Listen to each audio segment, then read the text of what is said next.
Vamos começar então? Esse é o nosso primeiro momento e hoje, como eu disse, nós vamos falar sobre sacrifício de amor na ênfase da comunidade. Um ambiente saudável é aquele ambiente onde, inevitavelmente, uns se sacrificam pelos outros. Eu gostaria de começar fazendo algumas perguntas para você refletir. Que tipo de cristianismo você vive?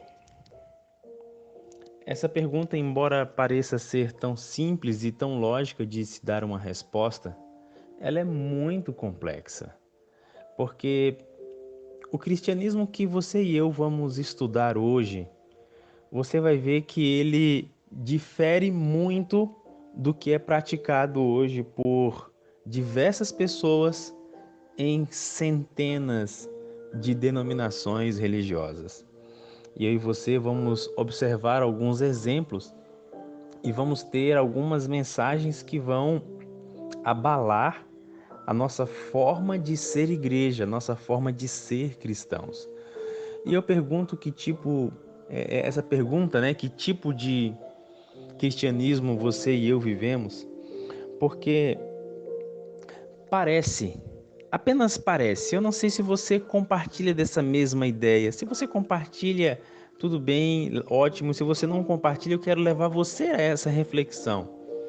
Parece que hoje o cristianismo moderno, ele tem sido avançado em uma direção, na direção de Deus. Direção em estar bem com Deus, em se relacionar com Ele, em obedecer a Ele, em amá-lo, né? Em segui-lo em até certos momentos. Mas muitas vezes há uma falha muito grande quando se fala em sacrifício ao outro, ao próximo. E é muito intrigante como muitas vezes as pessoas se chamam de irmãos dentro da igreja, quando na verdade não sabem qual é a necessidade dessa pessoa que ele está chamando de irmão. Muitas vezes a pessoa não sabe qual é o contexto de vida, os desafios que aquela outra pessoa está passando. Então, hoje eu quero junto com você, permitir que o Espírito nos conduza a um equilíbrio na nossa vida cristã. E os textos de hoje eles vão nos ajudar muito nesse sentido. Quando eu leio o livro de Atos, capítulo 4, verso 32 ao 35, nós encontramos uma narrativa extraordinária. Me permita ler. Da multidão dos que creram, era um o coração e a alma. Ninguém considerava exclusivamente sua nenhuma das coisas que possuía, tudo, porém, lhes era comum.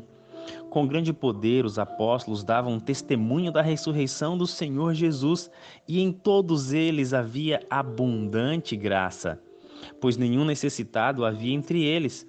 Portanto, os que possuíam terras ou casas, vendendo-as, traziam os valores correspondentes, depositavam aos pés dos apóstolos.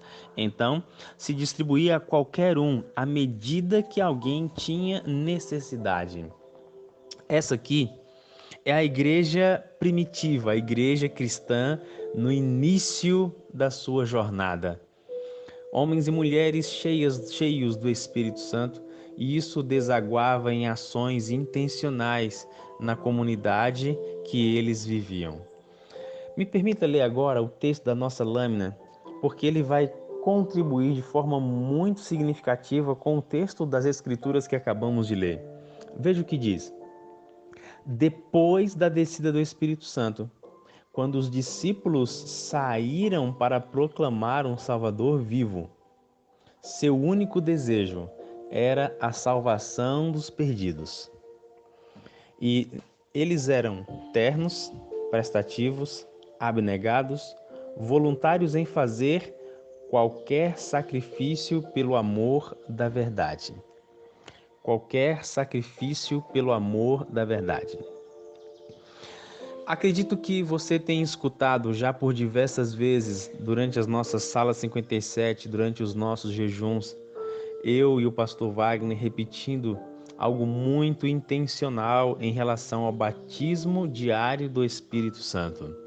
Acredito que você que está aí do outro lado me escutando tem de alguma forma repetido essa oração para que você seja cheio do Espírito.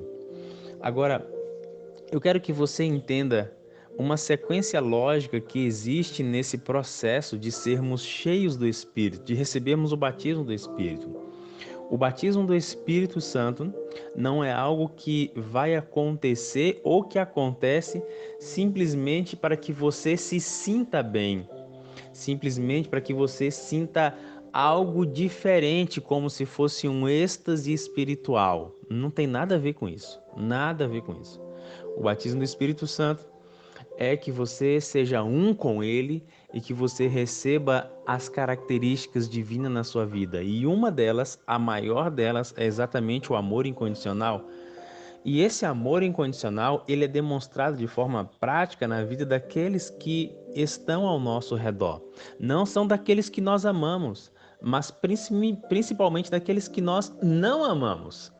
Veja, depois da descida do Espírito Santo, os discípulos saíram para proclamar o Salvador, a sua vida, o seu sacrifício, a sua ressurreição e a promessa da sua vinda em glória e majestade. E ardia no coração de cada um deles um único desejo, o desejo de salvar aqueles que estavam perdidos.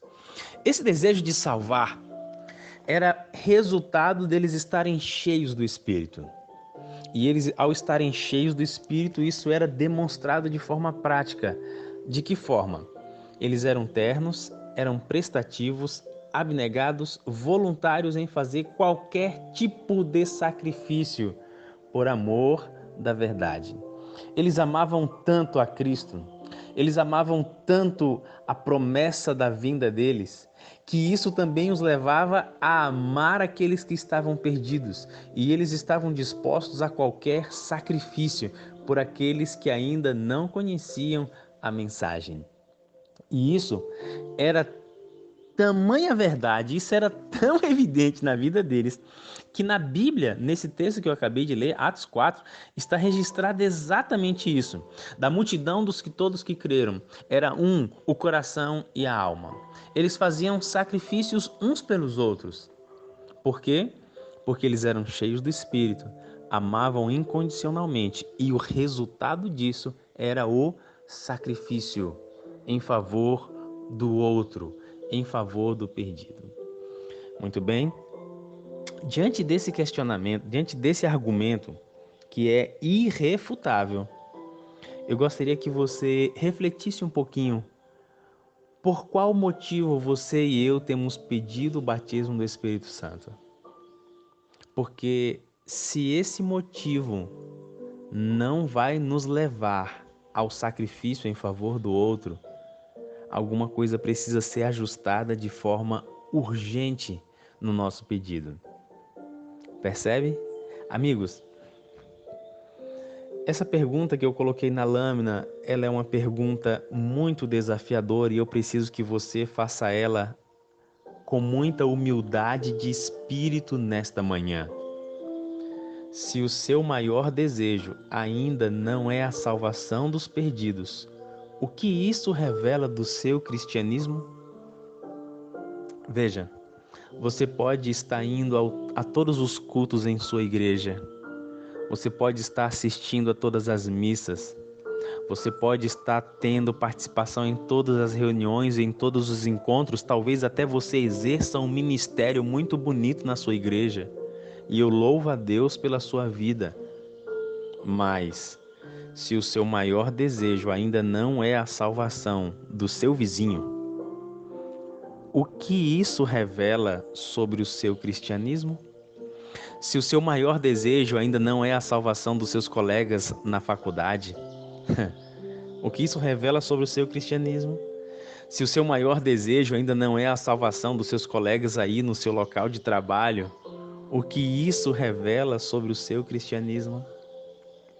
Estar cheio do Espírito nos leva a proclamar a mensagem, nos leva também a sermos ternos, prestativos, abnegados, voluntários em qualquer tipo de sacrifício. Qualquer tipo de sacrifício. Você está disposto a caminhar a trilha do sacrifício? Seja bem-vindo, porque é exatamente para esse caminho que Cristo hoje estende a mão e diz a mim e a você: segue-me. Vamos orar? Daqui a pouquinho, às 7 horas, estamos juntos.